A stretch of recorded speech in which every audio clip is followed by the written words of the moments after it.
اعوذ باللہ من الشیطان الرجیم، بسم اللہ الرحمن الرحیم، اللہم صلی علی محمد وعلی آل محمد وبارک وسلم۔ محترم ناظرین، آج کی اس ویڈیو میں آپ کے ساتھ ایک حدیث پاک شیئر کر رہا ہوں، جس کی روشنی میں ہمیں معلوم ہوگا کہ تمام مومنین میں سے سب سے زیادہ عقل مند کون شخص ہے۔ ایک شخص آپ صلی اللہ علیہ وسلم کی خدمت اقدس میں حاضر ہوا اور عرض کی، فَأَيُّ الْمُؤْمِنِينَ أَقْيَسُ؟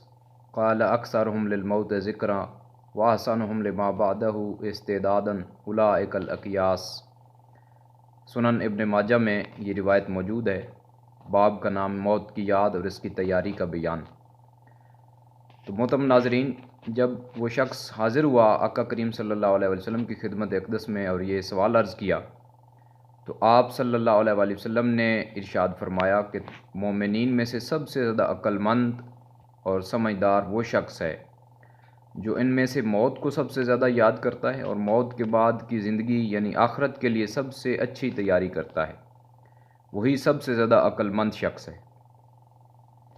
The wisest of the believers is the one who remembers his demise and prepares well for the life hereafter۔ محترم ناظرین، بحیثیت مسلمان ہم سب کا عقیدہ ہے کہ کل نفس ذائقۃ الموت، تو جب ہم نے مرنا ہی ہے تو کیوں نہ ہم موت کو ہر وقت یاد رکھیں اور آخرت کی تیاری میں مصروف رہیں۔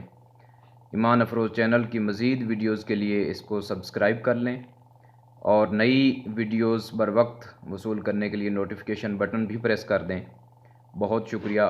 اللہ کریم ہمیں عمل کی توفیق عطا فرمائے اور ایمان کی سلامتی عطا فرمائے۔